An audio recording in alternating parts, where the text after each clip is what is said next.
Welcome to another edition of the Ultimate Weigh-In Show. I'm your host, Manpreet, aka MMA Lock of the Night, and your boy on social media at MMALOT. And this week, we're going over UFC Vegas 61, headlined by a women's strawweight fight. We got Mackenzie Dern in the main event, taking on striker Yan Xiaonan, which should promise to be a pretty fun fight. I would expect all action from either women, possible submission opportunity for Mackenzie Dern on the mat, possible knockout opportunity for Yan Xiaonan on the feet. So interested to see which woman is able to establish their style and can actually get their hand raised in victory as well. A couple other fun fights sprinkled out throughout the card. Randy Brown taking on old man Francisco Trinaldo in the co-main event. A bunch of others, Sadiq Yusuff coming back, not to mention Mike Davis coming back as well after a 20-plus month layoff. He has a great matchup against Slava Claus ahead of him, so that one should be producing fireworks as well. Right off that, the top of the show, I want to remind you guys to hit that like and subscribe below. Show your boys some support. If you're watching this on the back end, hit the comment section up. And just a reminder that the show is always available on all audio platforms as well. So if you can't catch the YouTube version, if you don't want to take in the silky, smooth caramel skin of your boy, you can do it the audio way as well through Spotify, SoundCloud, iTunes, and all that good stuff. And one last reminder before I bring my guest in here, Fight Day live chat tomorrow, 1 p.m. Eastern, taking all questions, comments, and concerns that you guys have going into the fights. I believe the fights kick off at 4 p.m. tomorrow, so slightly earlier start time than we're used to, but I will still be here at 1 p.m. Eastern, taking all questions and comments. All right. Appreciate everybody that's already in the chat here. So without a further ado, let me bring in one of my guys here. First time on the show. I've been meaning to get this guy on for a while. Glad that he was able to answer the call for your boy. We got my guy of the MMA engine, Mr. Yambag himself, LouBetya. Lou, how's it going, my brother? My bags hurt just looking at chat right now, seeing all these shots. I'm good, man. Honored to be on the show. Glad to do some work with you. And it's one of these weird cards where I looked at it on paper and I was like, And then as the week went on, I'm like, some good spots here. Some fun fights. First fight of the night's probably the most fun, but thanks for having me on and ready to go. Hell yeah, brother. Well, before we actually get into the fights, there was a fight that we lost this morning. A lot of people were looking forward to this one. They love them some Baby Shark just as I do. Unfortunately, she's not going to be competing tomorrow. Jessica Penne fell ill last night from what I'm hearing, and it wasn't a weight cutting issue. That's what they're trying to establish here. She just fell ill, was not able to get cleared by the doctors. Now Tabitha Ricci is without an opponent. Unfortunately, it is just too short of a notice for her to get any sort of replacement.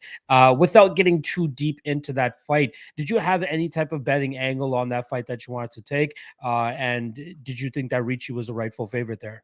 Ricci's the rightful favorite. The only bet I had was that John Kelly was going to be really happy when she won. It's the only bet I had on that one. Line still wide for somebody who going against a vet like Penny. I know she got beat up by Dakota, but I feel like this would have been a real different stylistic fight. I don't think that Ricci's does a ton of damage like Dakota was in that style of fight. So I don't know if Penny could have vet savvied her. I was staying away from it, but Ricci, I think, is the rightful favorite there with the takedown upside and Penny's traditional, not so great takedown defense. Yeah, I was right there with you as well. I was thinking of making, a pretty big play on top of the Ricci, but then by the time I got around to tape on her, she was already north of minus 200. And I saw those issues that you kind of just spoke about as well, where her striking not to the level of Emily Ducati, who had, a field day essentially with Jessica Penne on the feet. And she would require to get this fight to the ground. And that's a spot where Jessica Penne can make things slimy, make things greasy, just like she did against Lupita Godinez after her extended layoff that she came back from last year. So unfortunately, we won't be getting the fight. We'll see if they end up rebooking them or if they just decide to go a completely different route. But Penny's got to get her ass in the cage because she's 38 years old, right? She's getting up there in terms of MMA age. 39 years old. So yeah, do we even have a 40-year-old women's MMA fighter on the roster? I know Danielle Wolf's 39 as well, but Kinsey had, or did she just take so much time off that? I think actually Holly Holm is a 40-year-old fighter as well, but we know that she's levels above Jessica Penne as a complete fighter as well. But all right, let's get right into the fights here. So we did lose one fight, like I said, so it's 12 fights, all taking place 12 4 p.m. Eastern tomorrow. First fight of the night. And I agree with Lou when he first said this. Probably the most fun fight on the card. We got a blistering bantamweight belt between Randy Costa and Guido Cannetti. In terms of odds, we got minus 285 on Randy Costa and plus 240 on the Argentinian Guido Cannetti. Now, I love this fight, right? Just as much as you do, Lou. It promises to be fireworks, promises to be action packed. Randy Costa, the epitome of a first round or bust type of fighter, as the majority of his wins, I think all but one of his wins are all in the first round, and then his all of his losses come in the second round, which is hilarious. You see that steady drop off, or sorry, not steady, but that steep drop off in his productivity, his cardio, all of that. Once that second round hits, that's where his opponents are able to take advantage. Guido Cannetti, experienced 42-year-old. We were just talking about 40-year-olds. He has the power to put on Randy Costa, make him work, and possibly even knock him out. I'm not sure how you can completely trust Randy Costa at minus 285, given the issues that he has. So the way that I decided to approach this fight, under 1.5, I got in on it earlier this week at around minus 160. I think that's a great line, a phenomenal line for a Randy Costa fight. And even if Costa wants to go out there and tries to, conserve his gas tank like he did against Tony Kelly, I think that's type of fight that Guido Cannetti brings, he's going to force him to work, and he's going to make him either, gas him out, or he'll eventually find the finish himself. But I think the speed and length advantage that Costa is going to have early, and just showcasing how good of a fighter he actually is. Like, just watch that first round against Adrian Yanez. We all know how big everybody is on Adrian Yanez. He made him look like an amateur in that round, beat the shit out of him, couldn't put him away, but ultimately fell off in terms of his cardio and got finished himself in the second round. I think that he'll replicate that performance, but actually get the finish in the first round here. So best way of approaching it, Randy Costa round 1, under 1.5. I got my action on the latter bet that I just stated there. What about yourself, Lou? You giving Guido a shot here, or do you think that Costa just annihilates him in that first round like I do? Let's make something clear. Ain't nothing wrong with being in your 40s. Just tell the audience that right now. Ain't nothing wrong with being in your 40s. There is one guy on this card older than me, so at least that makes me feel all right. So you can't look at the money line here at all, because if this thing goes the distance, we deserve to lose. Do I think Costa should be minus 300? Nah. He hasn't done anything in his career to prove it. This will be his 10th fight in his career. I know he has 3 amateur fights. I mean, Cannetti is the more experienced guy.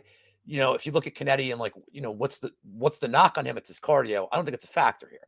So you're looking at KO props here. You brought up Costa never winning outside of the first round. It's not even that. He's never won a fight outside of the 2.5 minute mark. Wow. Which is crazy. So I'm going to take a shot on Cannetti KO. I played this fight 2 ways. Cannetti KO is plus 500, but DraftKings has Costa and under a half round at plus 280. Oh, wow. And that's his win condition. I mean, if this thing gets out of the first 2.5 minutes and Cannetti hasn't been dropped, I think he's very live here. I think, punch and power is the last thing to go. I don't think his technique is bad. It's really his cardio. I mean, not to say Matinho is some defensive wizard, but I think he landed, I don't have the stats in front of me, but I think 100% of his strikes landed on Matinho's face. The guy is accurate. So to me, if he doesn't take him seriously, he's going to get dropped. So I took Costa plus 280 under half a round and the Cannetti KO plus 500 to cover both ends of it. To fight to end in KO is minus 330. It's unbettable. But I think this thing, I got to think Costa wins in the first minute. Honestly, like, his kicks are great. He's another guy who's, he's only going to get better as he gets, hopefully he's taken something from the Kelly loss. I think the Yanez fight's almost an outlier because he looked so good in the first round. I don't know what he could have done differently. Yanez just is so tough. But the Kelly fight, I think he didn't look great cardio-wise. I think he was a little reckless. So hopefully he learns from that. Maybe he's a little more defensively responsible. But he's opening up a card. He's an excitable guy. You look at his Twitter. He's just he's a cool bro, man. Like, he just wants to go out there and impress the fans. Still young. I think he gets it done inside of 2 minutes, but I need the backup of Cannetti weathering the storm. So that's how I decided to attack this. But gun to my head, the pick is Costa to get it done.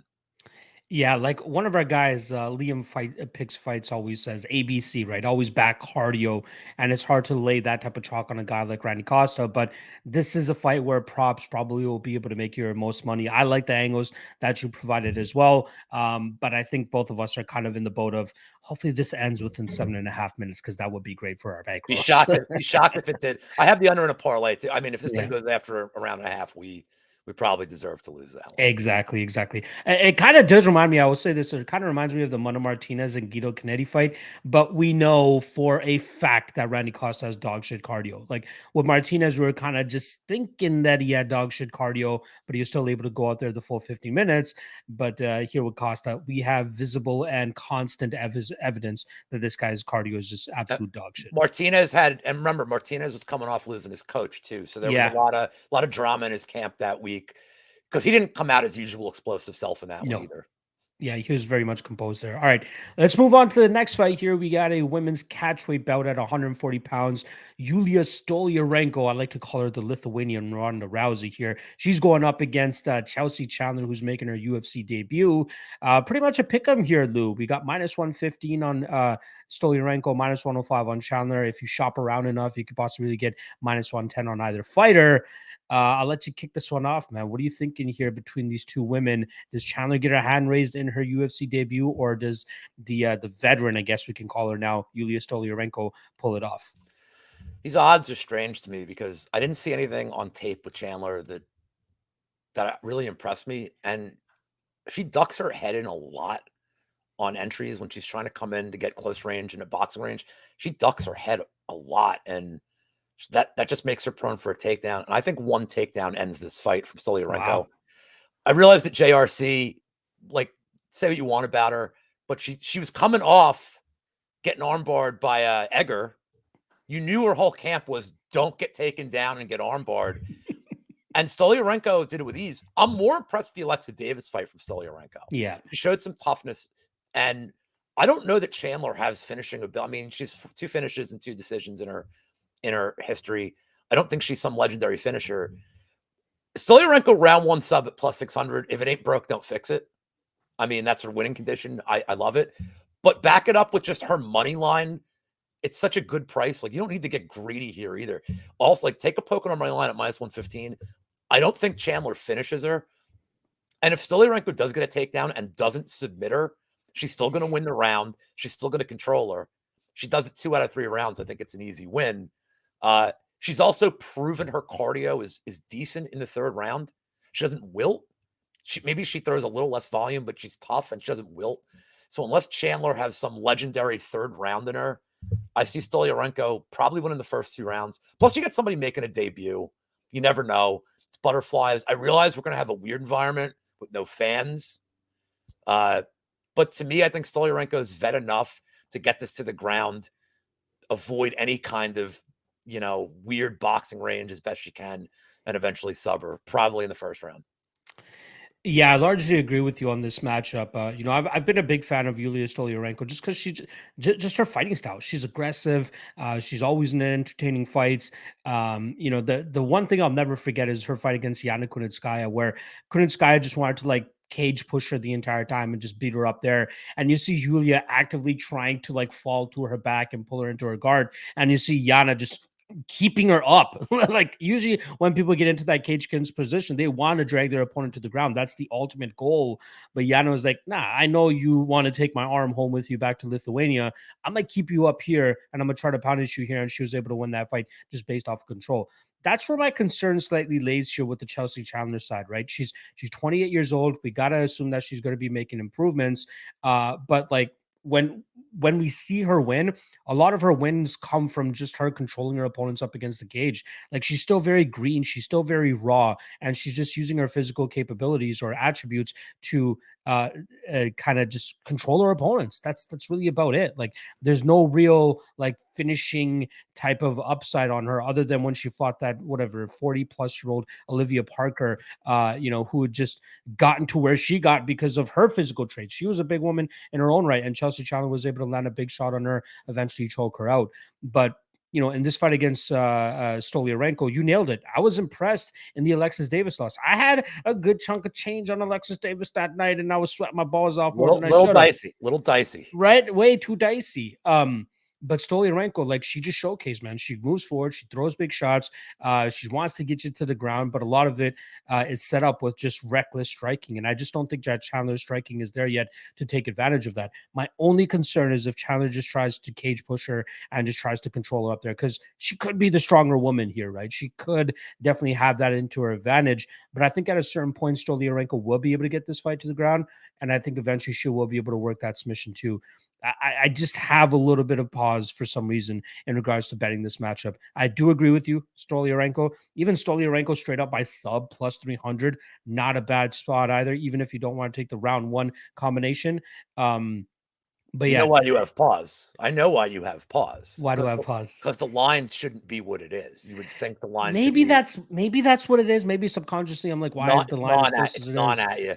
Yeah, but I do think that she is the rightful side. I think she has proved more. She's proved against better competition, and from the challenger side, I still see a little bit of greenness, a little bit of rawness that needs to be worked out still. So we'll go Stoliarenko, add another arm to her mantle there over there in Lithuania, make that 10 out of 11 wins coming via armbar, and hopefully it's Chelsea Chandler's. All right, let's move on to the next fight here. We got a light heavyweight bout where we got Maxime Grishin going up against Philippe Lins. In terms of odds, we got minus 180 on the Russian and plus 155 on Philippe Lins. Man, Philippe Lins looking shredded at 205 pounds. Seems to be really living that light heavyweight lifestyle nowadays. And I'm wondering, will we see a better version of him this time around compared to what we saw from him in the Marcin Prachnio fight? Like, he won the Prachnio fight, but I thought he looked a little sloppy. I thought he, got lucky with a couple of the punches and strikes that he was landing on Prachnio. And then even when he was going for takedowns there, couldn't control Prachnio on the ground at all. Prachnio was able to work right back to his feet. And that seemed to impact the cardio of Philippe Lins because let's be honest, he looked like shit in that third round. But luckily for him, Marcin Prachnio looked even shittier. So I want to keep an eye on Philippe here, right? He's 37 years old. We know he's getting up there in terms of MMA years, but so is Grishin, right? Grishin's 38 years old as well. So we got two like older guys at this like heavyweight weight class. What I want to sit back and watch is what kind of 15-minute performance are we going to get from Philippe now that this is his second march to the octagon as light heavyweight? Because if we see a more improved version, it wouldn't shock me.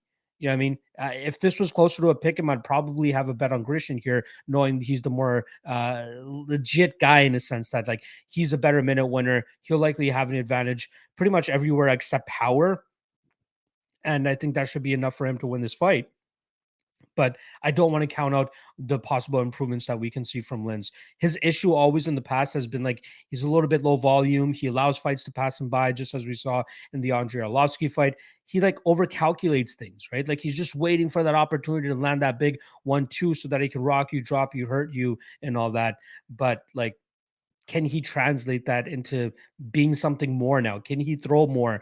Will his cardio allow him to look good enough in that third round? Because if he looks the same that he did in the Prachnio fight, I think Grishin like more than covers his price tag here and looks good doing so. But it's more so the things that we don't know yet about Philippe Lins, in my opinion, that's keeping me off this fight. But I'll still go with Grishin as my prediction. Like I said, both guys look great on the scales as well. Philippe Lins really looking like a 205er now. Let's see if he can go out there and fight like a 205er though. So I'll go Grishin by decision. What about you, Lou? What are you thinking here, man? With you 100% on your analysis, let me just add that I had a bet on Lin's round 2 KO against Prachnio, and there were two different times during that round where the ref told Prachnio, like, you have to fight back or it's over. So I'm still pissed that didn't get there. So close. I think it was plus 850, and I'm like, oh man, it's gonna get there. Lin's came out slow though. He didn't look great in the first round. I agree with you that he looks better at 205.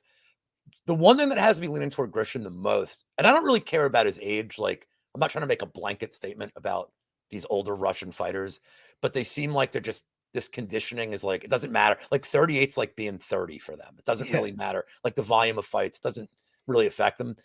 I was really impressed. Remember, William Knight came into that fight. What was he, 14, 15 pounds? It was like an absurd amount. He was over the limit. Yeah. And Grishin bullied him on the ground. in against the cage and clinches, like he's deceptively powerful.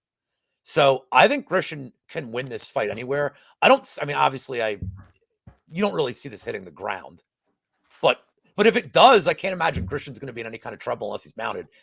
And all the exchanges in terms of like the strength against the cage, I think Grishin's going to be the slightly stronger guy. He's definitely going to win more minutes because he's going to throw more volume. I think the KO is live for Grishin. I haven't bet it yet. It's plus 275. I don't think there's enough meat on the bone for me to really get there. I don't like to bet negatives if I can avoid it. And if I'm betting the KO prop, I'm certainly not betting Grishin's amazing KO power. I'm betting Lynn's, like I'm betting against Lynn's chin. And I don't typically like to do that. So Grishin at minus 180, I already have that in a parlay with the Costa under as like my little show starter 2-teamer. I think it's pretty safe. I think Lynn's, unless he shows some remarkable cardio, he'd probably have to win the first 2 rounds here to pull this off. I think Grishin's shown his cardio's the same. Like, it's not like he gets stronger as the fight goes on. He's pretty even keel in terms of his approach, his volume. Like, he never looks tired. He does get hurt. So I don't know if Lynn's can hurt him. But to me, I think Grishin wins all the minutes, the stronger fighter. And as the fight goes on, just looks better and better. Late KO is very possible here. Yeah, I just quickly peeked at the Grishin round 3, and it's sitting around plus 1200 on most spots, and it tickles my fancy ever so slightly. Oh, and this is, just so you know, because chat's been begging for it, this is the Yambag special of the card. As I do think it will go at least, look, typically when I do one of these bets, there actually is a science to this. I like to get orthodox against southpaw. Oh, that's a great look. Yeah, for sure. Yeah, and that's typically what you want. Like, thanks, Uncle Weezy was like, that's what you want. Like, when this whole nonsense debacle idea of a bet first came out, Weezy and I were trying to figure out if there were like data points for it. We don't have that on this card, I don't believe. But the other things I look for are like, I want heavier fighters because ball shots are. I'm just going to talk like I usually talk, man. You don't have to be professional or anything here. This ain't no fucking ESPN or anything. Hit me, bro. Hit me. So for Olajuwon in the chat, a Yambag shot is a bet on a point deduction. It's 20-1 on DraftKings. I know Betway has it. I don't know if any other books have that bet, but it's because I'm an idiot and it's hilarious. But I've hit 3 of them. But I've hit 3 of them this year, and also it's fun to root for. Except unless Herb Dean's the ref, where it's like it's like 9 warnings. I'm like, bro, he grabbed the cage with both hands. Like, how are you not like? If it's Herzog, I'm in. I'm like, all right, I'm probably gonna get there. So with 2 guys that are heavier, leg kicks, like with ball shots, certainly are more impactful. They're more noticeable. And you got a bunch of 135 pounders in there. It's, unless you got the dude from like the beginning of Kickboxer kicking the post in Thailand, like before he fights Van Damme's brother, like you're not really worried about it. So to me, I like looking for like the bigger fights.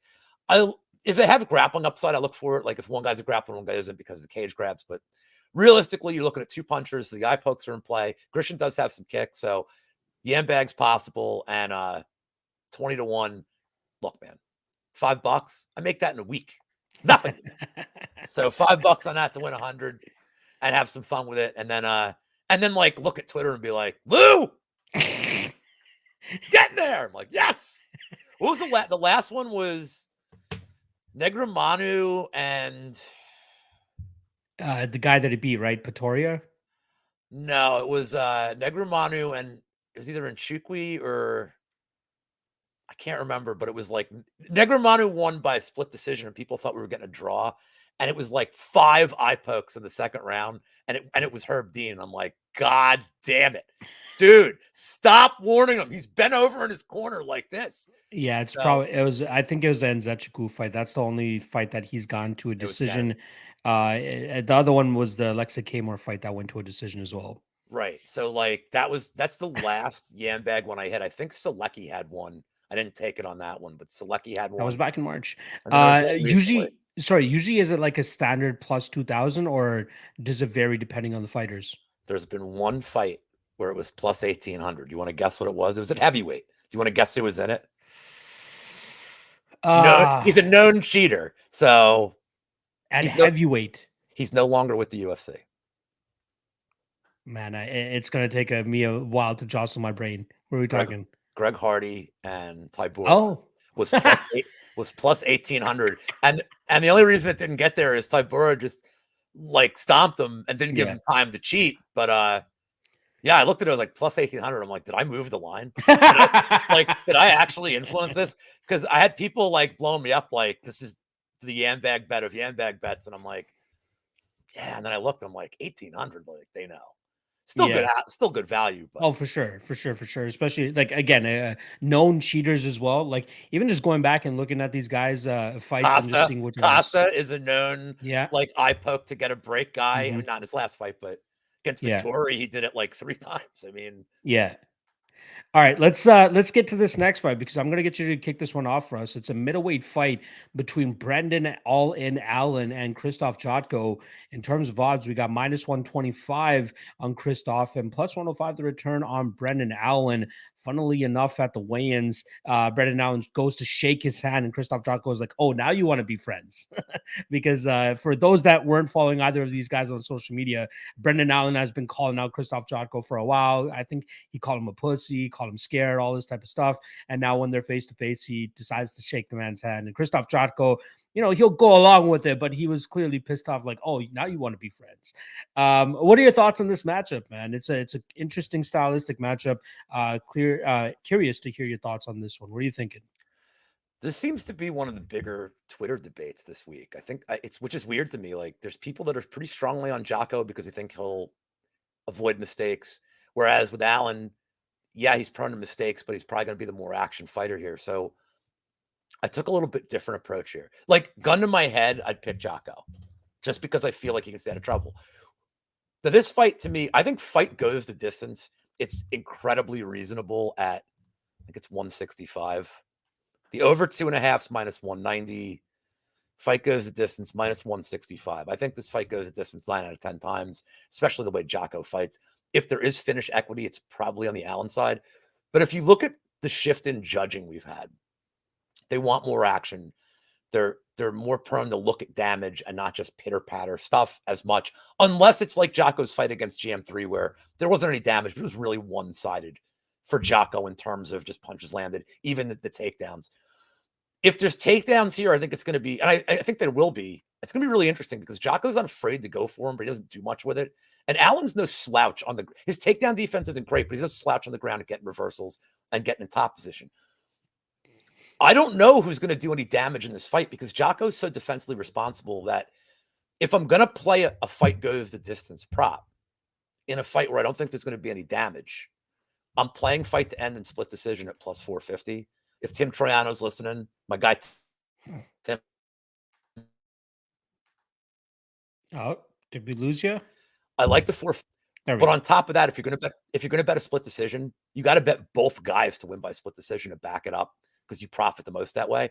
Brendan Allen's +1100 by split, which is wild for a line that's so, and Jocko's +850, but it's wild that those lines are so disparate with how close the line is. So give me a poke on both guys to win by split and the fight to end in split in a fight that honestly, how often does this really, like, why is fight goes -165 here? Why isn't it higher? I personally, I think it's because the Brendan Allen side, right? Like the guy likes to go out there. He puts himself into defensive liability situations. He's very aggressive. He likes to come forward, likes to get guys to the ground and try to finish them there. And then on the feet, like when he has fought in strikers, usually those guys are able to get him out of there, right? I'm not sure that Jotko will be the guy that gets him out of there, though. I do kind of agree with, a large part of what the comment section is saying is Jotko by decision.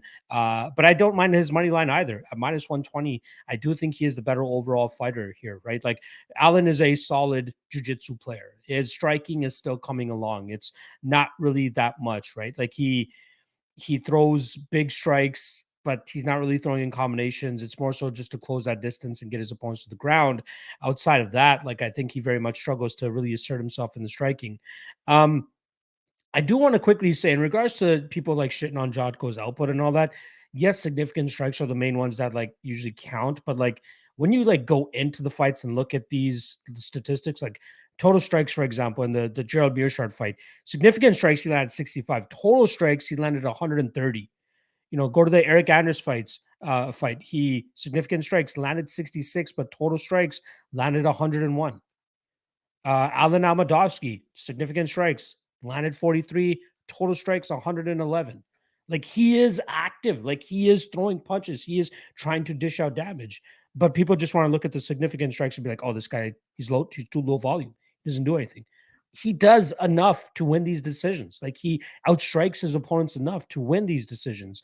And I think that's what we're going to see here against Brendan Allen. Like Allen might, get off on more damage looking shots, like look like he's throwing more damaging shots. But I think it's going to be Jotko who's going to be countering him effectively here. He uses his range very well. His jab down the middle is a thing of beauty. I think he's going to struggle a lot here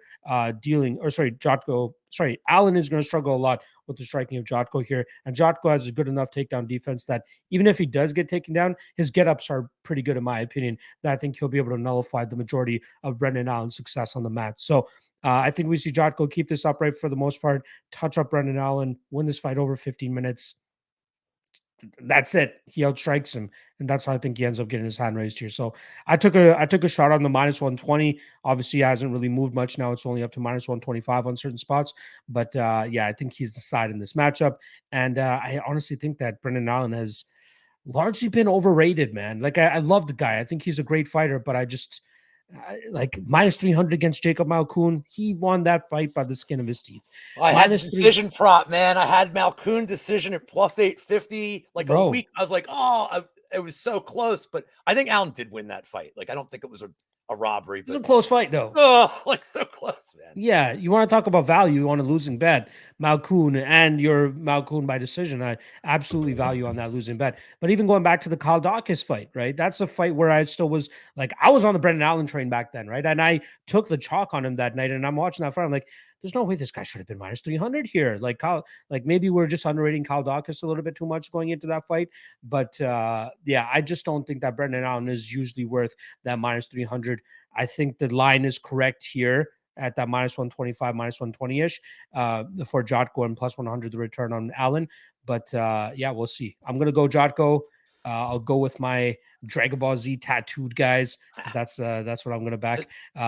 There's one more thing I just want to bring up that we didn't address is that, we talk about Jotko kind of being smart. We haven't talked about Allen's historically horrific fight IQ. So the thing is if he lets Jotko lead the dance, which is, look, Allen, I know he beat Punahele Soriano.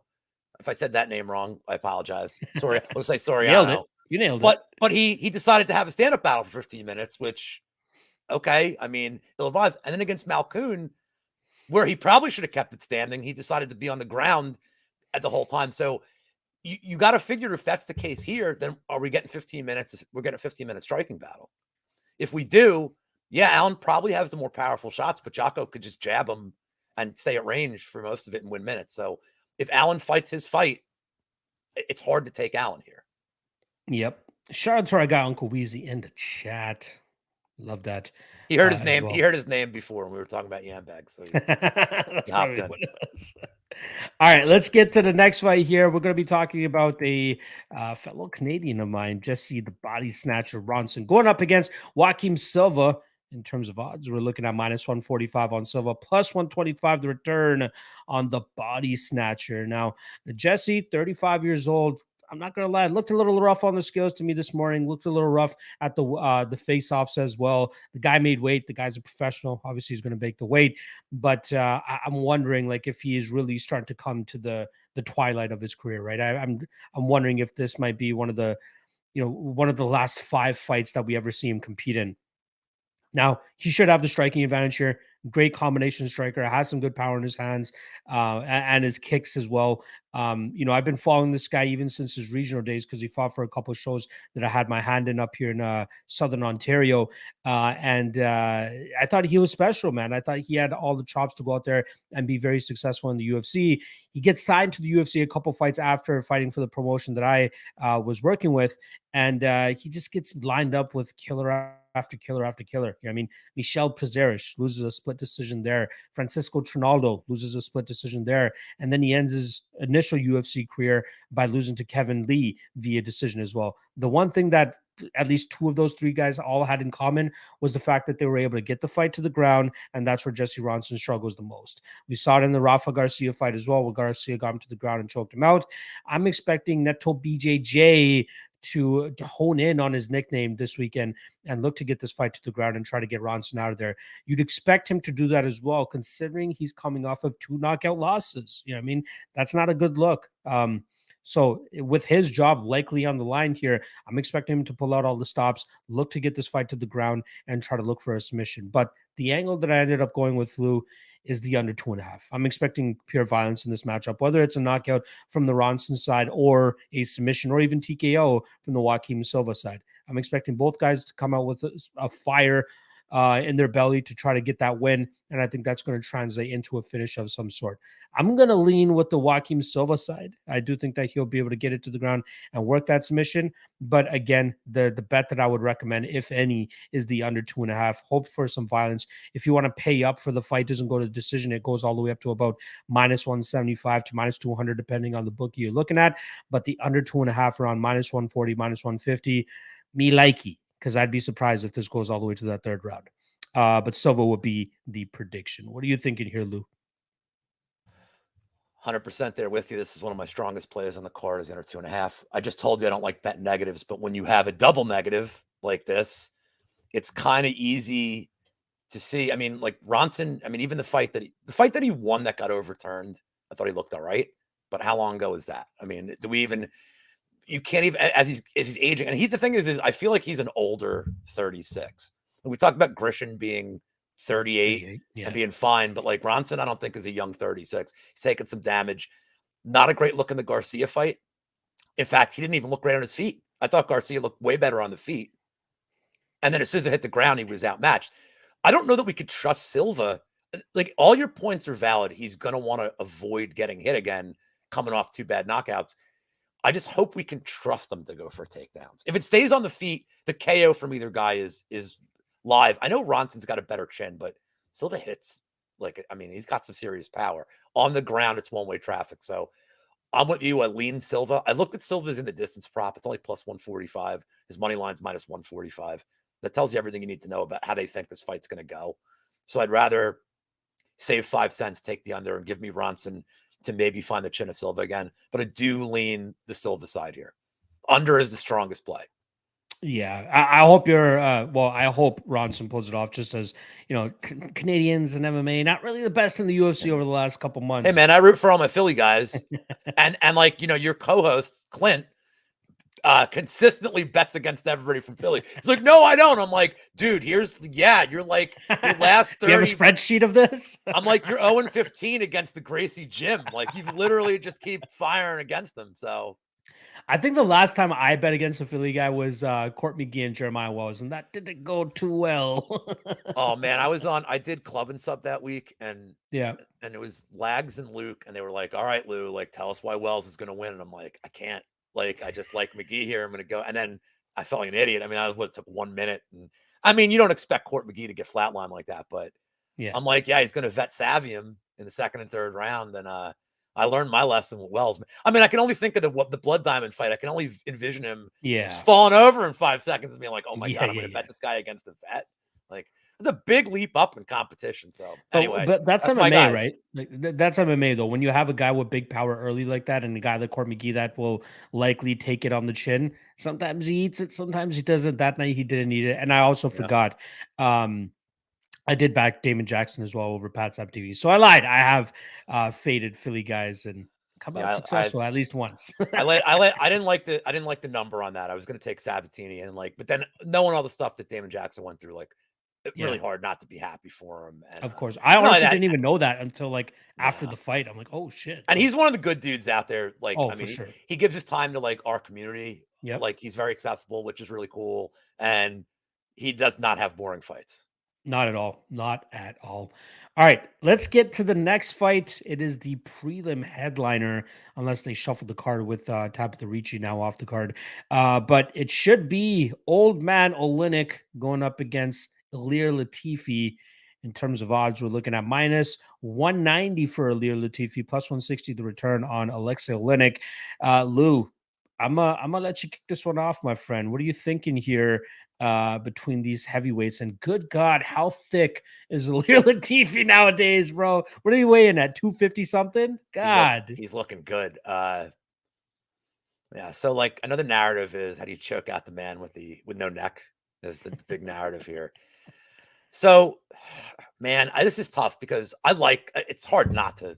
You have to like Oleinik. Like you got to respect the guy. Yeah. And I think his last time he won in his interview, he was like, "Hey, man, I'm only going to be here 5-10 more years," which I thought was like, all right, he's self-aware of this. I just think Latifi wins this fight. I think he wins it kind of easily. I'm not saying Latifi's Mr. Action, he's Mr. Excitable, but he's smart and he's a good lead blanket when he lays on you. I think this fight's going to hit the ground. If it stays on the feet, I mean, you got to think Latifi he certainly has the finish upside on the feet.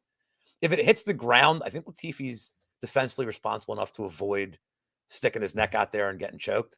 I think somebody joked me the other day. They said, "Oh, like Oleinik by a knee bar." I'm like, I mean, all right, he doesn't have a neck. That's certainly an approach, but I think Latifi can lay on top of him. Here's the thing I don't understand from a prop perspective. His KO prop is plus 140. And I've mentioned the whole betting on the negatives. If you're betting on that KO prop, you're betting on Oleinik's chin being compromised.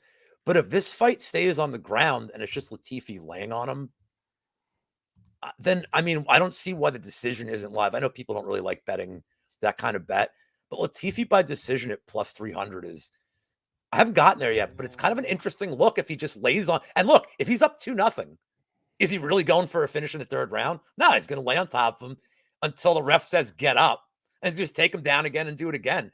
I think there's a respect factor there too.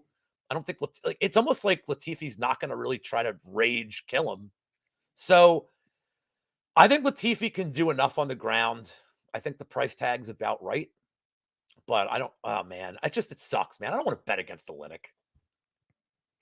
Yeah, it's hard for me to get to the window to bet anything in this fight, to be honest. I could see it being the most volatile fight on the card, bar none. Like we could get a quick Latifi club and get this guy out of there. We could get a slow, dragged out fight where Oleinik pulls off a fucking Ezekiel in the 14th minute or something like that, right? Like there's just so much craziness that could absolutely happen in this fight. For the decision prop that you laid out, I honestly would want a juicier number. Like I'd want like closer to plus 500, plus 600 to even take a shot on that myself.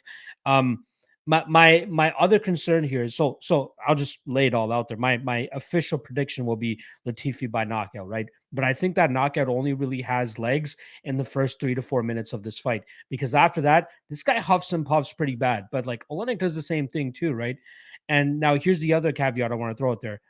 Everybody, myself included, are giving Ilir Latifi the advantage should this fight stay on the feet. But we always look over that like wild, reckless style of moving forward that Oleinik does and just throws big bombs, hoping that he can hurt you to eventually get you to the ground, or hoping that big punch will get your guard up higher so that it can get in deeper on your legs and then get you to the ground. He is live on the feet to have his own success, is what I'm trying to say. But I still think that at a certain point, one of those big bursting power shots from Latifi in the first 3 to 4 minutes of this fight is going to land cleanly on the chin of Oleinik here. And I think he'll be able to follow up with some ground and pound, hammer fist, get him out of there in that fashion. But no confidence at all in this fight, man. I just want to sit back and watch it as a fan. I've already broken it down 3 or 4 times, considering how many times it's already been matched up. I'm hoping this is the last time I'm going to have to break it down, because I just need this fight to be over with. Yeah. And hopefully, and as Paul Shaughnessy said, hopefully nobody gets hurt. Yes, hopefully nobody gets hurt. Let's just turn out Oleinik's lights for a little bit and then bring it back to life after that. All right, that is a wrap on the prelims. Shout out to the 70 live viewers that we currently have on this Friday afternoon. Appreciate you guys hanging with us, breaking down UFC Vegas 61 one last time for you guys. Make sure you guys hit that like and subscribe below if you haven't already, and give my guy Lou some love as well. The link to his Twitter page is in the description below.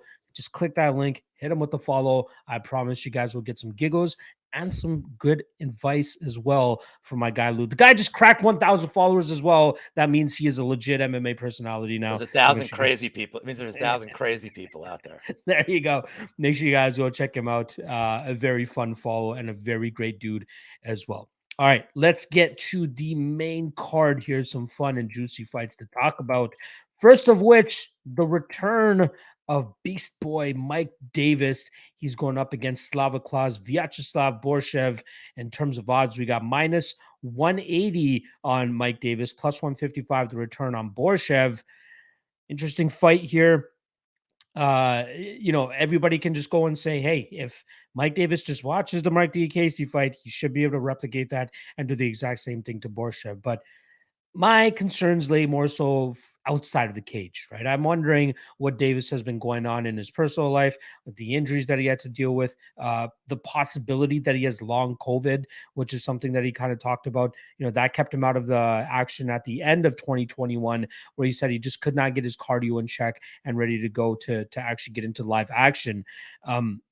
If he fought 3 or 4 months ago and looked really good, I would have been all over this bet. I thought minus 180 would be an absolute steal because he is a great wrestler. He is a great grappler. He is a great striker to the extent that he should be able to keep up with Borshchev on the feet. But you're nothing if your cardio is not able to fuel any of that. And I'm curious to see what kind of shape we get Davis in terms of when he's actually exerting himself and showing energy, because physically speaking, the guy looks in tremendous shape. Unfortunately, that is never indicative of how a fighter will actually compete once they step inside the cage.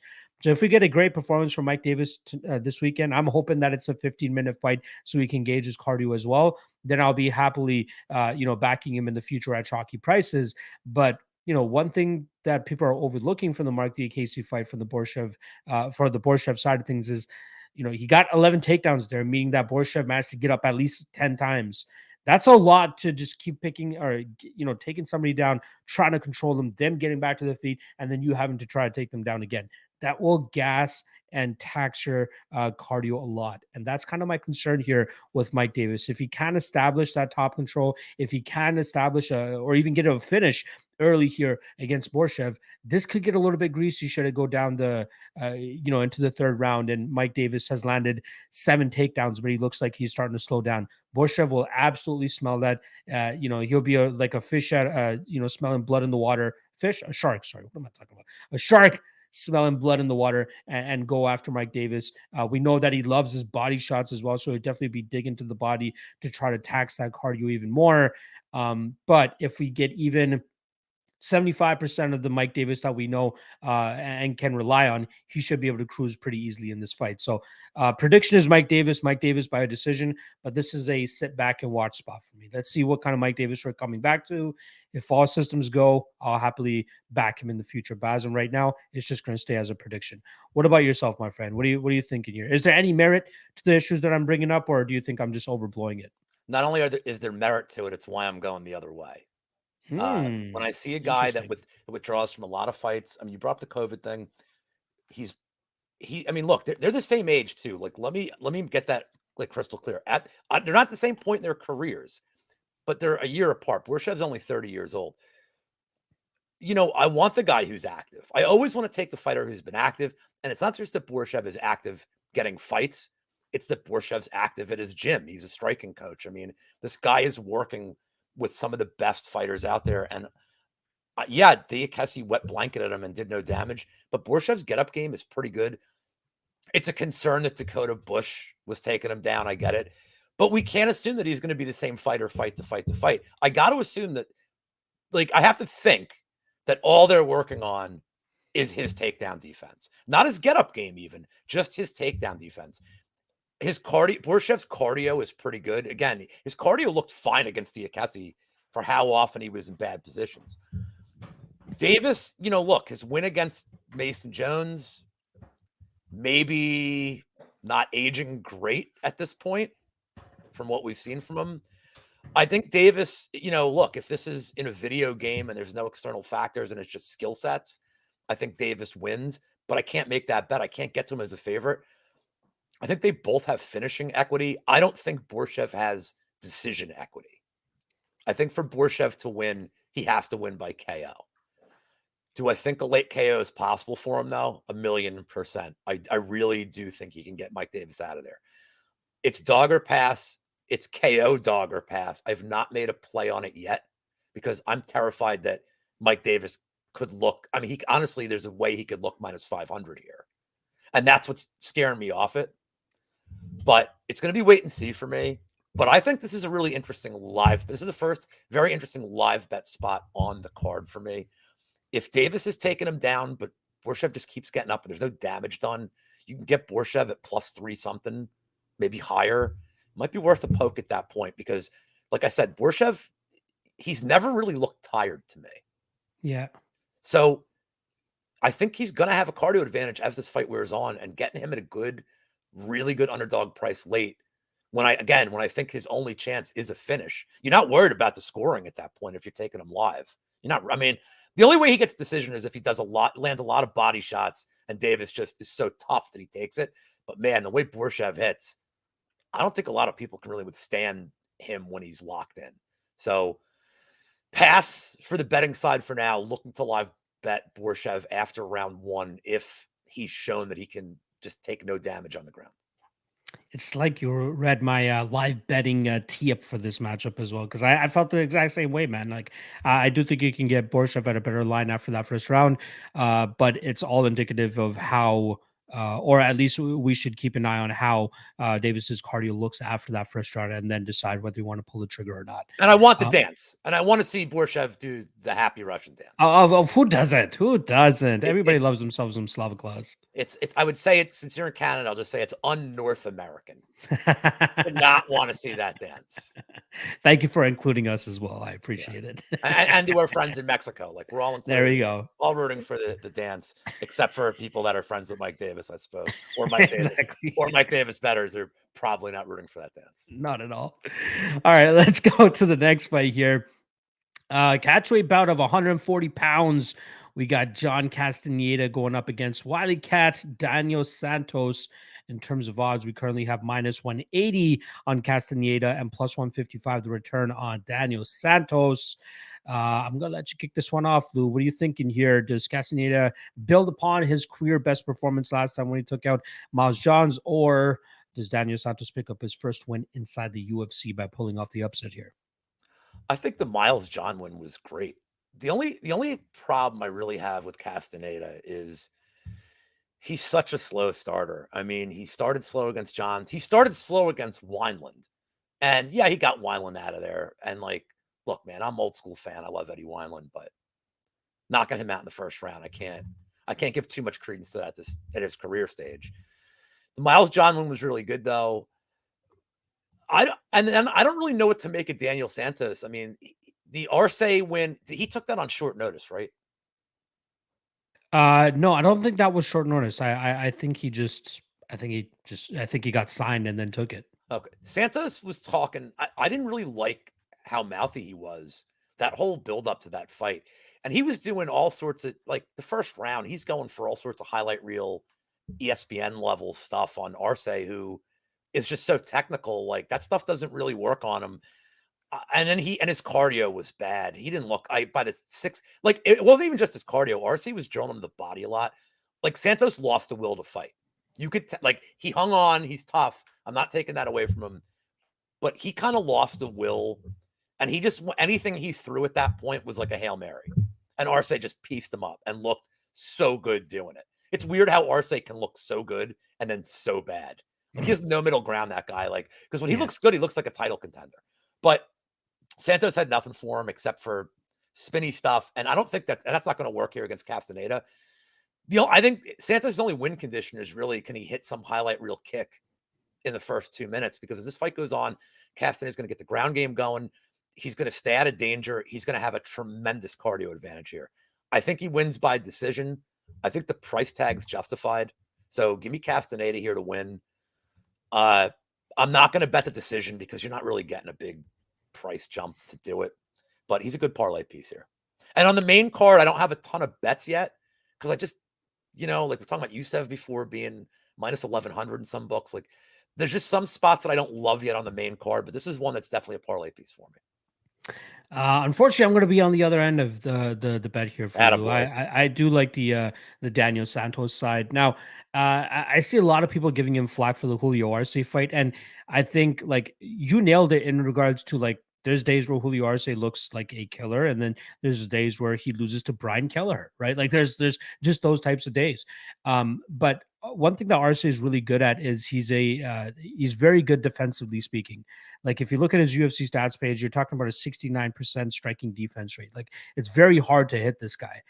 He does a good job in kind of just seeing what his opponents are doing, getting out of the way, and attacking and countering effectively.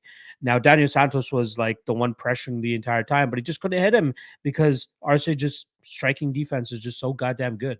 Now, Castaneda, I don't think he's as good in terms of his striking defense. I think he's going to eat shots here. I think it's going to be hard for him to get that pressure off of him from the Daniel Santos side.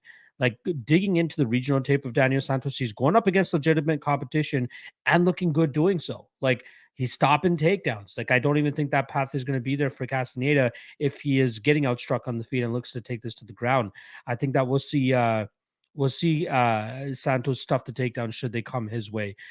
He does a good job of putting pressure on his opponents. And I think people are like, there might be a little bit of recency bias here, considering that one, Castaneda is coming off the best performance of his career, pulling off a big upset in his last fight against Miles Johns. And then on the flip side for Daniel Santos, probably a career worst performance from him, even if it's against a high level opponent like Julio Arce. But people don't want to give Arce his flowers, right? They're like, oh, he got knocked out by Song Yadong.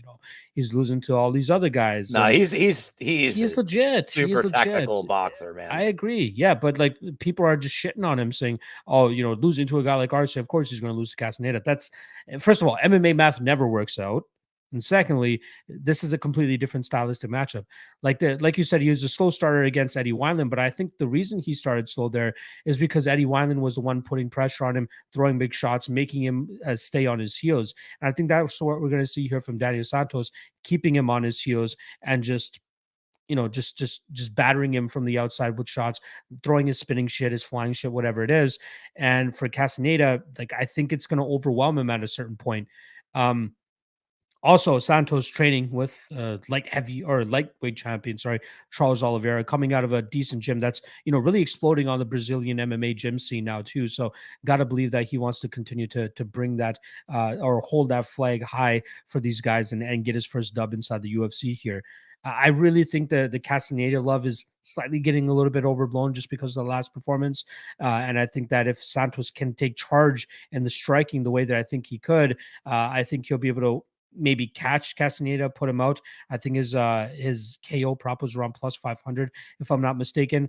Or he can just control this fight for the majority of it and just win this fight by decision by just being the guy that's taking charge in the striking, landing the better strikes. So closer fight than I think on paper, at least based on the odds, which is why I had to take the value shot here on the Daniel Santos side. Hopefully he comes through. I apologize, Lou, if that means that you end up losing money. It's definitely a big step down in competition. Like I will say that. I think the line may be a little wide. It's recency bias. I get that. It's just it's just a thing with Santos, and I think Aiden brought it up in chat. It's seeing him kind of lose the will to fight. Again, I know it's against Arce, who I think is super impressive technically. Seeing that is why I just can't get there. But I see why you like the skill set. Yeah, like the skill set. Again, in a vacuum, the skill set's more impressive to me. Yeah. It all really comes down to, in my opinion, who can take charge in that striking room. And I think that we've seen enough from Santos that he should be able to as well. But closer fight on paper than I think we'll see how it actually ends up going down. But there you guys go. I'm going to go with Santos, my guy Lou on the Castaneda side, as a lot of people seem to be this week. So I don't hate that pick either. All right. Tough bet though with the favorite here at that number. Hoping maybe you get some love before fight time, but I don't know if it's going to move too much. Yeah, I think it's roughly going to stay where it's at. All right, let's get this next fight underway here. It's a featherweight matchup. We got Sodiq Yusuff going up against Don Shainis, minus, where's he at now? Minus 975, I'm seeing on DraftKings, minus 1100 on certain other places for Sodiq Yusuff, plus 675 on Shainis. If you go to Bet Online, you can get plus 750 as well. Now, when before I got into the tape study for this matchup, I was expecting to see a complete scrub on tape. You know what I mean? Considering he's such a big underdog to Sodiq Yusuff. And got to be honest, I was slightly impressed with what I saw from Shainis, right? decent wrestler, does a good job in terms of kind of imposing his will against guys, even when he's fighting at a weight class that he shouldn't be fighting at. He's fought at 155 and 145. Seems like he should even be a 135 given his size, but he's making it work for himself.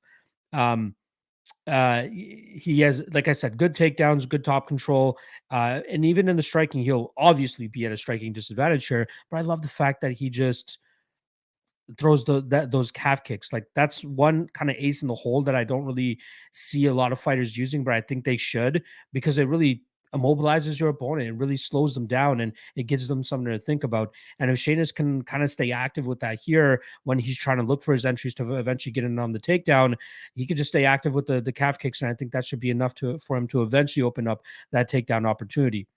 I can't fathom backing Sodiq Yusuff at a minus 975 or whatever the fuck he's at, considering his style. Sometimes he's low volume. Sometimes he lets fights just pass him by. Sometimes when he's forced to grapple, his cardio looks like dog shit. And Shainis is a guy that I've seen go 5 rounds and look decent doing so. Maybe he can try to force this into being more than just a Sodiq Yusuff fight. A Sodiq Yusuff fight looks like a slow-paced kickboxing fight where he can land his big shots, try to put you down, try to land the better strikes, and maybe get a knockdown and win a decision that way. But when he is forced to fight, when he is forced to grapple, when he is forced to showcase more aspects of MMA, that's where you really start to see him slow down.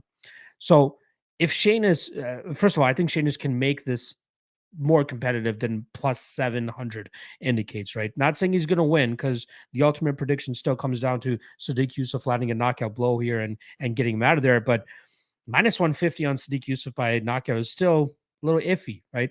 I remember a couple months ago, everybody was on Gunnar Nelson by sub over Takashi Sato, paying minus 200 up to even, I saw in certain spots, and it didn't come out. You have to be very careful when you pick. Why you have to bring that up? Hey, I was very close to being on it myself. I'm sure I probably chucked it into a parlay as Oh. well, but it didn't come to fruition. That's what happens when you bet on specific props like that, specific method of victory props like that. So betting chalk on that, you got to be very careful. It's already hard enough to pick a winner in MMA because of how volatile it is. Now you want to pick the specific prop as in terms of how he wins, and you're getting minus 150 on it. You got to be careful in those aspects. I think that this fight will go a little bit longer. I think maybe the over 1.5 is not a bad way to go about it. But I think, like, all week I've been considering a small stab on Shainis, even like a quarter unit stab or a 0.5 unit stab, considering of how wide a favorite or underdog he is, because of how competitive I think he could actually make this fight. I'm still going to pick Sodiq. I think you'll eventually clip him later on in this fight and get him out of there. But man, I'm likely going to keep my action completely off this fight because of how volatile I think it could be. What about yourself? Am I jerking off Shainis a little bit too much here, or do you see what I'm seeing as well? No, he looked terrible on the, he had the privacy curtain today. Yeah, box of shame is what we call it around here, Lou. I'm not gonna break down this one really too much. I'm just gonna tell you a bet I found that I think has like a shitload of value for this. Look, Shainis is pretty tough. He got finished in his first fight. It's forgivable. He hasn't been finished since. And Yusuff isn't some monster finisher. Again, I don't want to bet negatives. Like, you can look at this in a vacuum. You can look at the line. I think you can look at a line this wide and just talk yourself into a finish. And I don't necessarily think that's the case here. I think Shainis, especially early in the fight, I mean, we don't talk about this a lot, but think of the pressure on you as a 10-1 favorite, as a 20-1 favorite. Like, if you lose, your career's almost over. Like, you look like such an idiot at that point. There's a little bit of extra pressure being a massive favorite. I almost think fighters, I think they have to prefer being the underdog, because they can play up the word disrespected angle. Maybe in their head, it's like, well, if I lose, I'm supposed to lose. Just maybe there's built-in excuses. But Shainis has nothing to lose here. He took this fight on short notice. He's not Chikadze.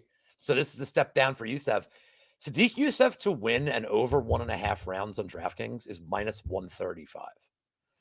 And that's crazy to me, because I think he can hang in there for 7.5 minutes. I don't care how bad he looked on the scale. Again, it's not like Yusuff's coming out and knocking out dudes in the first round. I mean, he takes his time. He couldn't get Caceres out of there. And Caceres is a guy that can be finished by the right guys. I thought Yusuff would finish Caceres, and he wasn't even really close. So I think Yusuff at over 1.5 at -135 is a great way to get this number to be a manageable price. I like it. I love that angle for sure. Like I already like the over 1.5. Now you mix in the guy that you think is going to win, and you get an even better price. Like I like that. I like that. I mean, Good over look there. 1.5 is, well, now that I'm seeing that, maybe I don't love it as much. Over 1.5 is -150. I'd probably just play the over in that case then. There's no reason to save the 15 cents at that Yeah, point. in case Shainis does fucking pull one out of his ass. Or a banana peel. I mean, you're not Yeah. getting you're not getting a big enough price difference to, it's like taking Ngannou by KO or in the distance or Ngannou KO, and it's like a 5 cent difference, and it's Yeah. like, so take him in the distance and like, oh no, it was if the Gon fight, it was his KO prop and his money line were like, I think they were Not too 5 far cents. off. I think it was 5-10 cents apart, and it's like, oh, Yeah. I can't believe he didn't get the KO. It's like, but why would you bet it? Why would you bet it like that? If the numbers, if it's if it's $1 difference, I understand it, but for five, Couple 10 cents. cents, Yeah. like, oh man, you got greedy. That's, Hmm. I mean, shocking that he won by decision, of course, but Not many people still, saw that coming. no, no. All right, let's get to the next fight here. We got three more to go. This one brings us back down to the bantamweight division where we kicked off tonight. We got my guy Howdy Barcelos going up against Trevin Jones here in terms of odds. We got -240 now on Barcelos and +200 the return on Trevin 5-star Jones. It's weird to say this, but I think that this is a chalk being block fight. Both guys coming off of, I believe, 2 straight losses now. Lou, I'm going to let you kick this one off, man. Do you think Howdy can channel his inner Jose Aldo and go out there and get another win with leg kicks and good striking? Or does Trevin Jones pull another come from behind victory and get his hand raised as well? What are you thinking? Well, you got to think. I mean, Barcelos really needs to win this fight, man. I mean, he I really know. needs this fight in his career. Trevin Jones, man, I just never know what to make of him. I feel like the easy way to break this fight down is this: Barcelos is going to be winning every minute unless he loses the fight and gets knocked out.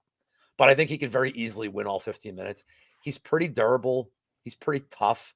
I don't think Jones is going to get him out of there. So Barcelos by decision is probably the way to attack it. But I have a bet on the over 2.5 here. I really do think that even if Jones is taken over late for some reason, if Barcelos cardio fails him, maybe it's a body shot, just for whatever reason, I just don't see a finish either side here. I know Jones KO is like +550, and if you're on it, I guess I understand it. But I do think he has a way to win a decision here. I mean, look at the Victor Henry fight. Victor Henry landed tons of shots. Barcelos ate it.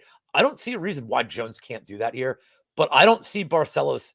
He's a 35-year-old guy fighting at 135. He doesn't have tremendous. He hasn't proven that he has tremendous finishing upside in the UFC level. I see him winning by decision, but that over 2.5 at -145 is a solid straight bet, and it's a solid parlay piece if you really want to. Fight goes is I'll tell you what it is in a second. -120. I'd rather just eat the quarter and give me the 2.5 minutes just in case. Yeah, I'm a little bit higher on the Barcelo side here. I really don't mind the chalk on him. I do think that we're going to see a reinvigorated version of him tomorrow night. Being on this 2-fight losing streak and a guy of his caliber, I think I just don't know if he can live with himself having a loss here against a guy like Trevin Jones. Now, like Victor Henry, ultimately at the end of the day, we can give him a pass on that fight, right? Like Victor Henry is a guy that was heavily overlooked and was a guy that had a tremendous amount of experience from all corners of the world. Like that guy is a high level guy that used to, trains with high level guys and has been around the game for a long time. So losing to a guy like that, not too bad. The Timur Valiev fight, that should have been a learning lesson for him to be like, hey, I gotta pull the trigger. That was a 1-1 fight going into the second or the third round, possibly even a 10-8 in that second round for Barcelos, but most judges ended up giving it a 10-9. Those need to be learning lessons. And I think that we're going to see him go to the gym, go back to the drawing board, get it together again, and now come back against a very winnable opponent here in Trevin Jones. He's just got to worry about that big power. If he can stay away from that, if he can put his punches together, if he can get his wrestling going, if he can give us a Hali Taha type performance, I think he wins this fight pretty easily. Yeah, like Taha, another big power puncher that he was able to eat big shots from. His durability looks on point. I think he'll be able to eat those shots here from Trevin Jones as well. And last thing I'll say, the Jones win over Valiev, like that was a power issue a power reason as to why Trevin Jones won that fight, as well as a cardio issue from the Timur Value side, because and we can't blame him. The guy threw the fucking kitchen sink at Trevin Jones in that first round and couldn't get him out of there. Gassed himself out doing so, and Trevin Jones was able to take advantage of that in the second round. But if you run that 10 times, I mean, yes, like it's such an outlier. I mean, but that's the variance we deal with. But such an outlier, weird result for that fight. Mm-hmm. And how many other referees probably would have stopped that fight in that first round? And we're not even talking about Trevin Jones fighting Barcelos probably tonight, right? So we're talking about him fighting in DKFC, PFL's like featured bout, like undercard bout on PFL or something. Right? Exactly. So I think that this is a very winnable spot for Raoni Barcelos, as long as he doesn't have another brain fart like he did in the Timur Value fight, and as long as his age really doesn't start to show here at 35. He should be able to handle business pretty easily here. So I didn't mind the chalk myself at minus 230. I don't mind eating chalk, especially on high level fighters like this. Hopefully he can go out there and prove me right and make me cash those couple units I'll be able to get if he gets this dub here. All right, let's get to the co-main event of the evening. We got Randy Brown going up against Francisco Trinaldo. In terms of odds, we got minus 325 on Randy Brown, plus 270 the return on Francisco Trinaldo. I had to do a write-up for this for the Action Network, as I always do. Shout out to the Action Network, always providing their co-main event breakdowns for UFC events. Doing pretty well with those, and I'm hoping that luck can continue on here with UFC Vegas 61, as it seems like a pretty easy matchup to break down, right? Like Randy Brown, youth, size, strength, length, any advantage he pretty much has here, he has it. Other than maybe the power. Trinaldo probably has a tad bit more power, as usually that's the last thing to go for a lot of these fighters. But I think that we'll see, Randy Brown do what he did in his last two fights against other big power punchers. Stay disciplined, stay on the outside, chip away at him, use his jab, use his kicks to keep Trinaldo at distance, and just pitter patter him, right? Don't overextend. Don't leave yourself vulnerable to get hit by a big puncher like Trinaldo, and you should be able to win this fight. You should be able to add on to your UFC best 4-fight winning streak now by getting this dub this weekend, by just keeping it safe, playing it, very disciplined. So the way that I'd look to attack it is probably Brown by decision, which sits anywhere from plus 120 to plus 150, depending on the bookie that you can get it at. But I think that he will be able to stifle that big power of Trinaldo. And even though Trinaldo's on a 5-1 run now in his last 6 fights, I think Brown is probably one of the better, more disciplined guys that he's going to be going up against.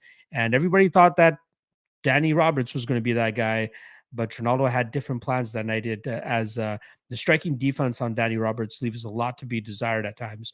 Randy Brown, a little bit better. I know he got caught a little bit by Chaos Williams, but he showed great composure in that fight, came back and still won that fight by decision.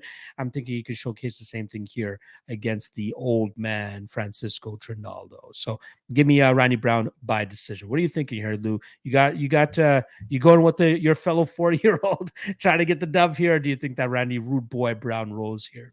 Well, first of all, just, as an incentive to follow me on Twitter, one of the primary sport that I give out picks for is soccer, or football, if you will. Football. And my plus 140 bet, Luton Town team total of 1.5, just hit in 44 minutes. Hey. You had a sweat-free plus 140 if you took that play. Not just MMA, you're getting some football from my guy Lou. Make sure you guys hit that follow. Sorry, I had to just throw that in there. So everything you said, I read your write-up on the Action Network today. Appreciate that. And it's spot on, especially how Trinaldo struggles against guys, like everything with Roberts. Roberts, honestly, man, I don't even know if he's UFC caliber at this point.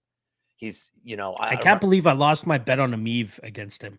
Like, I can't believe I lost that. That was a controversial And even the Anders fight, like, he looks good, and then he looks terrible. Yeah. Like, I don't know what to make of him, but I'm like, all the credit to Trinaldo, man. Fought a good game plan, looked great doing it. I don't see how he wins this fight. I think everything you said is it's so on point. I think Brown, by decision, he's going to just land everything. I think it's going to be one-way traffic. However, there was a prop that I saw that I had to take a poke on because of the number.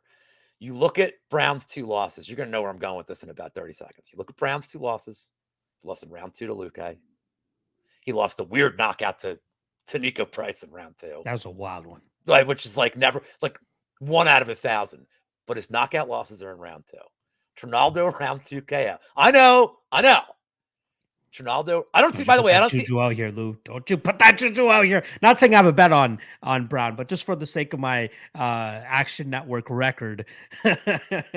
But please continue. It's plus 2,500 for Trinaldo round 2 KO.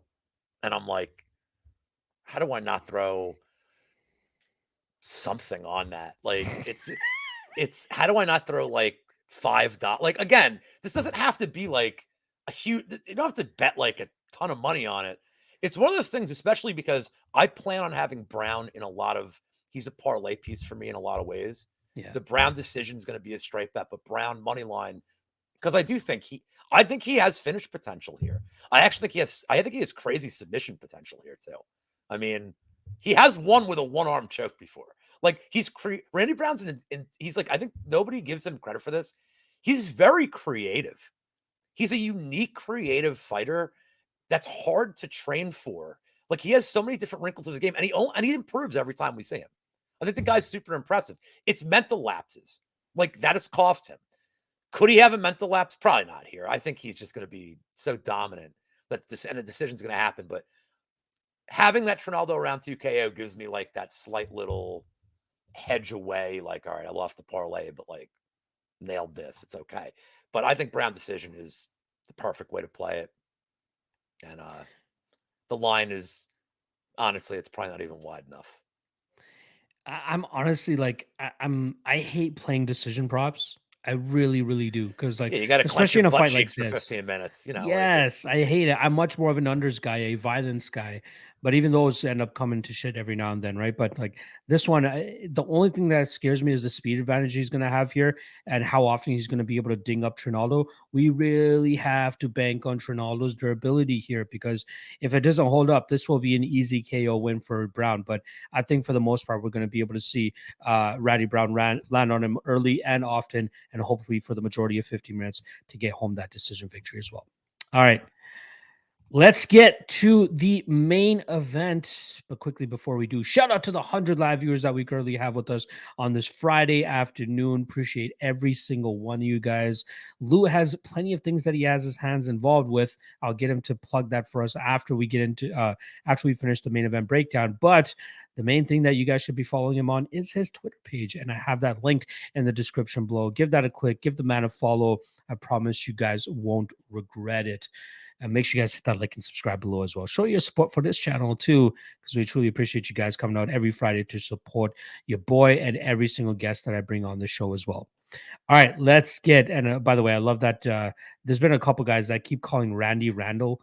I'm sure that might be his full name, but it's just so weird to Randall Brown. You just The only Randall I know is Randall K. Orton of the RKO. Are you a wrestling fan, Lou? Are you a big wrestling fan? My lawyer's not here. I'm not answering that question. I'm literally known for doing a Macho Man impersonation. Well, no, I mean like modern. Like, I love the Attitude Era of wrestling. I'm talking about today, this day and age. Are you into the wrestling that is currently being showcased? Man, Preet, if you ask that question one more time, I'm gonna body slam you off the top rope for maximum damage. Yeah. I kind of got out of it with the Stone Cold era and the Rock, and yeah, that was me. That was my time. That was it's pretty.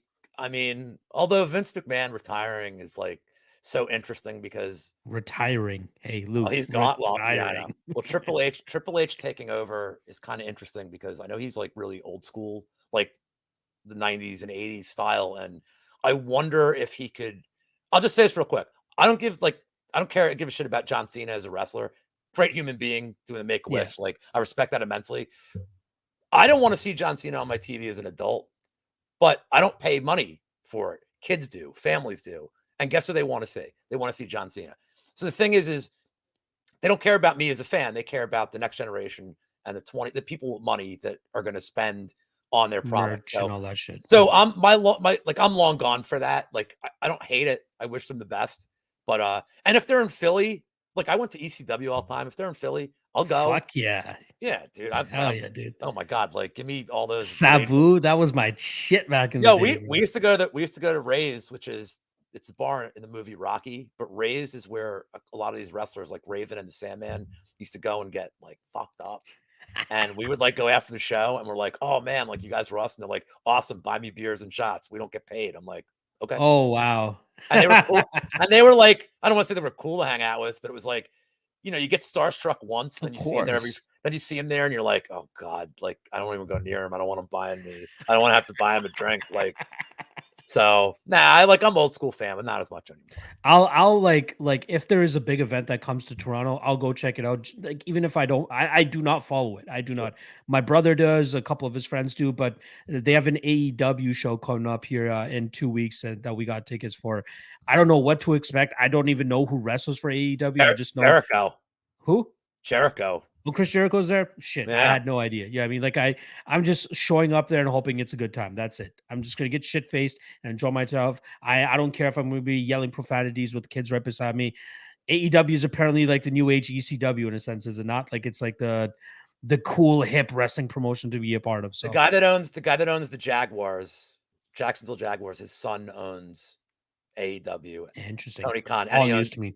and he owns Fulham. It's a friendly alternative, but it's all the same shit. Yeah. Honestly, at this point, it's all the same shit. Exactly. All right, let's get this train back onto the rails because I'm sure people don't want to hear us talk about pro wrestling, but it is my show, so fuck you guys. Chat's enjoying it. Chat is kind of enjoying it. All right, let's get to the main event here. Strawweight main event. Mackenzie Dern going up against Yan Xiaonan. In terms of odds, we got minus 230 on Mackenzie Dern, plus 195. The return on Yan Xiaonan. Classic striker versus grappler matchup here, right? Like this is what the UFC was built upon. Is the striker better than the person that you can take you to the ground? That always is the case. That's always the big question. And usually I lean with the grappler, right? Usually I go with the person that can get the fight to the ground where they can really subdue their opponent and not really have to eat too much shots, especially with having their opponent on their back. But at a certain point, we got to start taking odds into consideration, right? And given how wide these odds are, I just can't get behind the Mackenzie Dern train here. If she gets this fight to the ground, she has a greater chance of finishing on the ground than Yan Xiaonan has it on the feet, in my opinion. But that still doesn't mean that the striking discrepancy is so goddamn wide here that you need to give Yan Xiaonan a spot or a shot, especially around plus 190, plus 200. She is a far superior striker here. And for some reason, even though she doesn't really have any KO victories in the UFC, I feel like a KO is live here for her. Like if she has that advantage where she can continuously land on Mackenzie Dern, it's absolutely going to be live. Now, I'll throw this out there. Mackenzie Dern against Marina Rodriguez. I think that was the second last fight for Mackenzie. And that's a fight where we saw her really get discouraged in the fact that she couldn't get the fight to the ground. And then she was pretty much a sitting duck on the feet. And Marina Rodriguez was beating the brakes off of her. The next fight we saw her against Tecia Torres, we saw her, still not completing any takedowns. She managed to get some submission attempts going and jumping on Tecia Torres and trying to drag her to the ground in that aspect. But we saw a little bit, I don't want to say improvement in her striking, but we saw the improvement in her confidence in her striking. We saw her going out there and just throwing shots, being a little bit reckless and not really caring that she's going to be eating shots on the return, because at the end of the day, it's Tecia Torres that she's eating shots from. Now she's eating shots from, or will be eating shots from, Yan Xiaonan, a much heavier striker, a much more decorated striker than Tecia Torres. And I'm thinking if we see that same type of confidence in the reckless striking approach of Mackenzie Dern, maybe Yan Xiaonan lands some beautiful counters and she's able to hurt and drop and finish Mackenzie Dern with her strikes. Because of that, the reckless behavior and nature of Mackenzie Dern striking. She has a dubious 9% takedown accuracy rate. She's only completed 3 takedowns in her entire UFC career, but somehow, some way, she always manages to get it there, whether she's pulling guard, whether she's, inviting opponents to come into her guard. And for God's sakes, I don't know why Hannah Cyphers or Randa Marcos followed her to the ground, but those were very winnable fights for those fighters, but she just hypnotized them to come into her guard, and she was able to pull off those submission victories. I'd be surprised if Yan Xiaonan even has a tad bit of intrigue to take this fight to the ground. I'm hoping her time over there at Team Alpha Male has allowed her grappling to continue to improve. I'm not expecting her to look like a BJ Penn takedown defense type of woman here. Actually, I lied. I am expecting her to look like BJ Penn with their takedown defense, especially against a girl with a 9% takedown accuracy rate. It's more so if she does find herself on the ground, I'm hoping her get-ups are safe enough and smooth enough where she doesn't get tangled up into a prensil or anything like that. So I had to take the underdog shot here on Yan Zhao, and I think it's a no-brainer considering the striking advantage she has here. Sure, Mackenzie Dern should win this fight, should this fight hit the ground, but that's a lot to ask because every single fight starts on its feet, and if Yan Zhao can keep it there, she should be able to batter Mackenzie Dern, and she might even be able to finish her as well. I'm so mad that I did not get to cash my plus 700 Yan Zhao via KO against Karolina Kovacevic, even after she burst her goddamn tear duct and she just couldn't stop wiping her eye. They're very close to stopping that fight, similar to the fight that we were talking about earlier for you, where your fighter almost got that TKO win, but the fighter just wouldn't stop it, or the referee wouldn't stop it. Hopefully, we can get that here with Yan Zhao just beating the piss out of Mackenzie Dern on the feet and cashes that ticket. But no need to get extra greedy. Her money line is good enough. Give me Yan Zhao by TKO. Plus 190 is the number that I got. Kind of kicking myself because I'm seeing plus 200 now, but is what it is. We can't do anything about it. You said TKO? You took the TKO prop? I did not take the TKO prop, but I'm considering it. I'm still considering it, but I think it's live. What are you thinking here? So I'm on the same side as you, and as a gambler of 900 years, there's times you look at some of these numbers and like Dallas Cowboys, New York Yankees, Manchester United. You look at teams that are just globally backed. Their line is going to be higher than it should be because they know a lot of the public that are casual gamblers are going to blindly hit. I feel like Dern is kind of getting a little bit of that love on this number. She's, I know she's not and maybe she's not mainstream loved, but there's a lot of love in trying to build her as kind of the next big thing in the female MMA game. Yeah, there is. And I think because of that, the lines on her are always going to be ill-priced. Her sub prop I saw was minus 115. I think that's a perfect price because I'm not certain how she wins a decision. And neither did the bookies, because if you look at the decision only prop, which is what I took here, Jan's minus 130 and Dern is even money. They know if this thing goes with decision, this thing almost assuredly played out on the feet. And if it did go to the ground, it means Dern didn't do anything. Maybe she got late takedowns, whatever. Is it a sweaty 25 minutes? Sure, because you're worried about Dern wrapping up a sub. But I mean, is this the best striker she's ever faced? I think so. Marina Rodriguez, maybe. It's close. It's competitive. Yeah, it's comparable. It is. Put it that way. And I think Yan can hurt her. I really am with you. I think she can hurt her. I don't know if she gets a knockout, but I think she can fight really smart on the feet. I think she can maintain distance. She's the bigger fighter.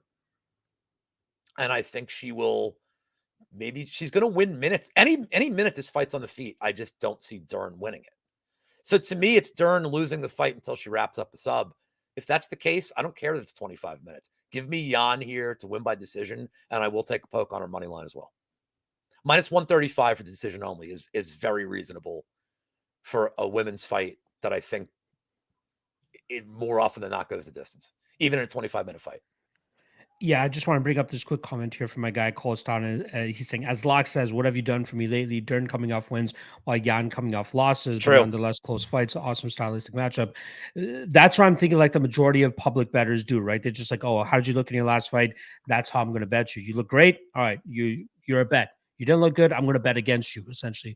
But you have to look further than that. You got to scope, zoom out a little bit and look at the bulk of their performances. And I think that's where profitable gamblers are able to pick up on things where people are just a little bit too hot. Like Vyacheslav Borshchev earlier this year, right? Against Mark Diakese. People are just looking at the run that Slava is on and completely disregarding Mark Diakese as a viable competitor and a much more complete mixed martial artist than Slava that night. So that's what I mean by that as well. All right. I love that we both like the Yan side here as well. I love your analysis in regards to the decision only prop for Yan as well. Minus 130, I think you said is that line there. I think that's a phenomenal spot. And I do agree with you. Should this fight go the full 25 minutes, it likely means that it took place in the striking realm, and Yan Zhao likely got the better of that as well. All right. The way that I like to end the show is drop in the lock of the night plays, or the most confident plays that we have. I know some people take offense to the word lock for some goddamn reason. Guys, it's a goddamn word. Get your panties out of your fucking assholes. I'm going to go lock of the night play for me. A little bit chalky this week, but I feel pretty damn good about it. I went straight up on Hani Barcelos at minus 230. Personally, I got 5 units on it straight up. People usually look at that line and say, oh, just parlay it with something else.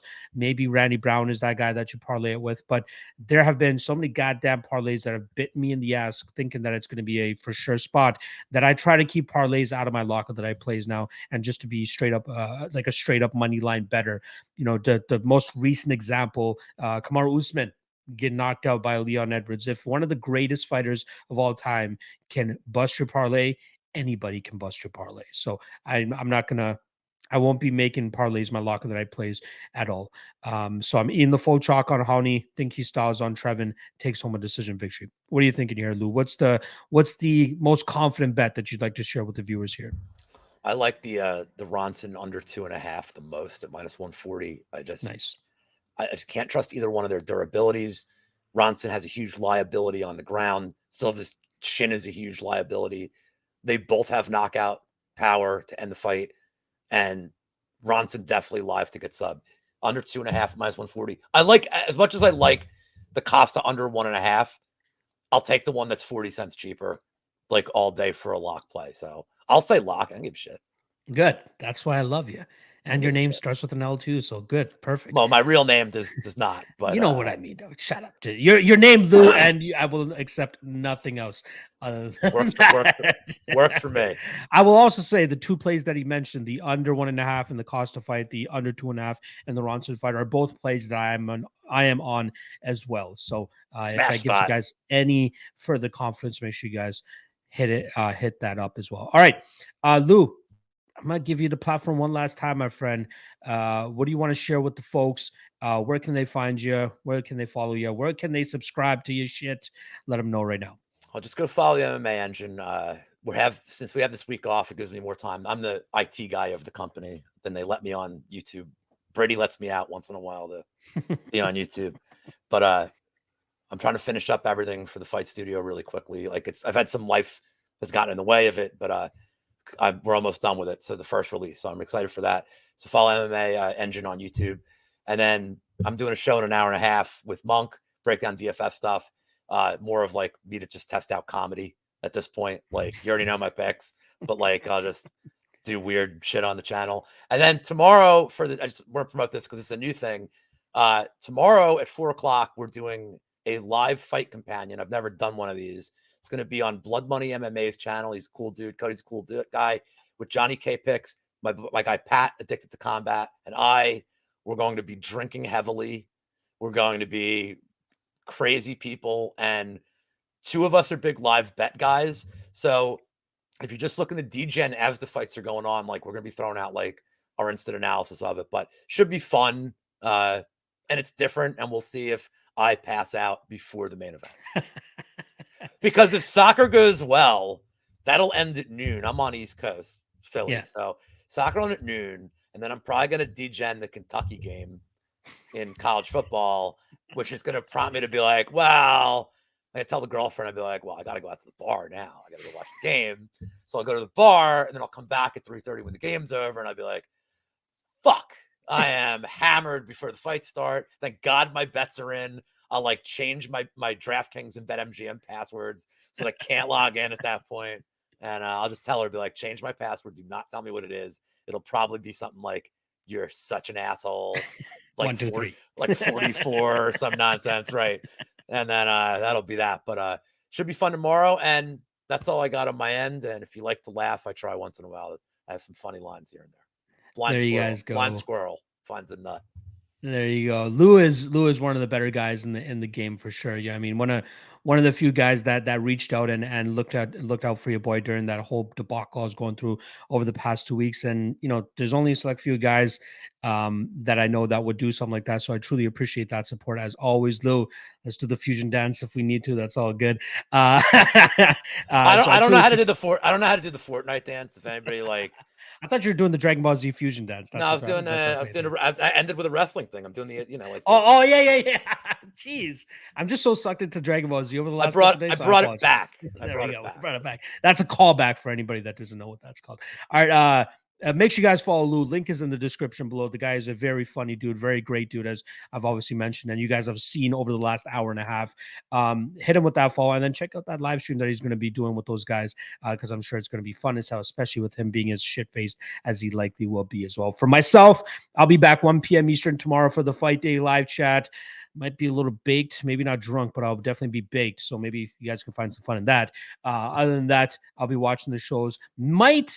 No promises, but I might do a Bellator breakdown today on a couple of the fights, because there are some lines that I'm looking at that I have stood out to me over the last couple of days. I just got to do the research. If I can get around to it, I will go live later this evening to do it. No promises, but for sure I will be back 1 p.m. Eastern tomorrow for the Fight Day live chat. All right, on behalf of myself and Lou, appreciate everybody checking out the show. Hit that like and subscribe on the way out. Follow my guy Lou on Twitter as well.